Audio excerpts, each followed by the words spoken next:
This reconciliation package proposes devastating cuts to Medicaid and SNAP. My Republican colleagues will tell you that they are just going after waste, fraud, and abuse, but let's be clear. The only way to slash this much safety net spending is by making it harder for people to survive. Their changes will kick millions of Americans off their health care and nutrition assistance. That means more untreated illnesses, more hungry children, more preventable deaths. This isn't just line items in the budget. There are people's lives, the sacrifice of human dignity and of life itself. And for what? So that your billionaire friends can get nearly $300,000 in tax cuts? So we can expand tax breaks for corporations, hedge funds, and wealthy heirs? And that's not all. This bill includes plenty of other harmful giveaways, like new mining leases on public land, including the Boundary Waters in Minnesota. More than double the funding of ICE as it disappears innocent people, and more money to line the pockets of military contractors.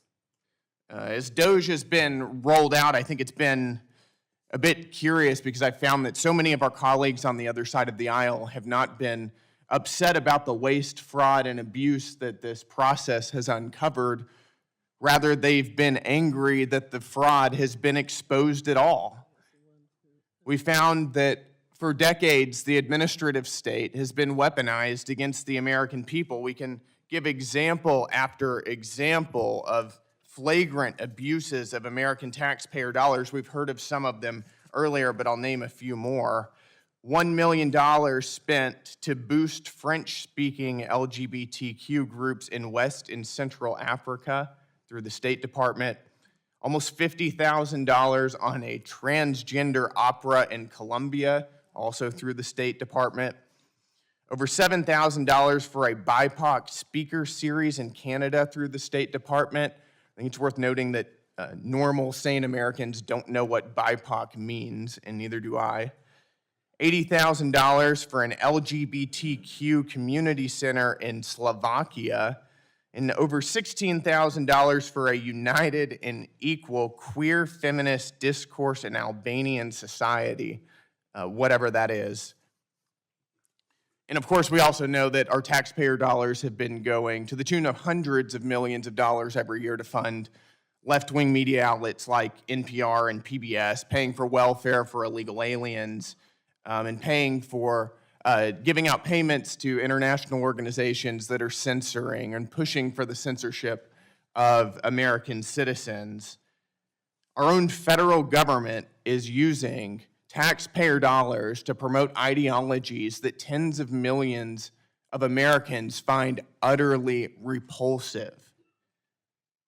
I think if the other side of the aisle has such a deep ideological opposition to this DOGE process, I challenge them to be straightforward with the American people and explain why taxpayer dollars should be funding queer feminist discourse in Albanian society or drag shows in Ecuador. I don't think that they will, but I would love to see it if they did. Elon Musk, acting as an employee and an agent of the president, I think has certainly more democratic legitimacy than Anthony Fauci did, and he certainly has more democratic legitimacy than the nameless, faceless bureaucrats who have been running our lives for several years, the waste of which he is rooting out currently.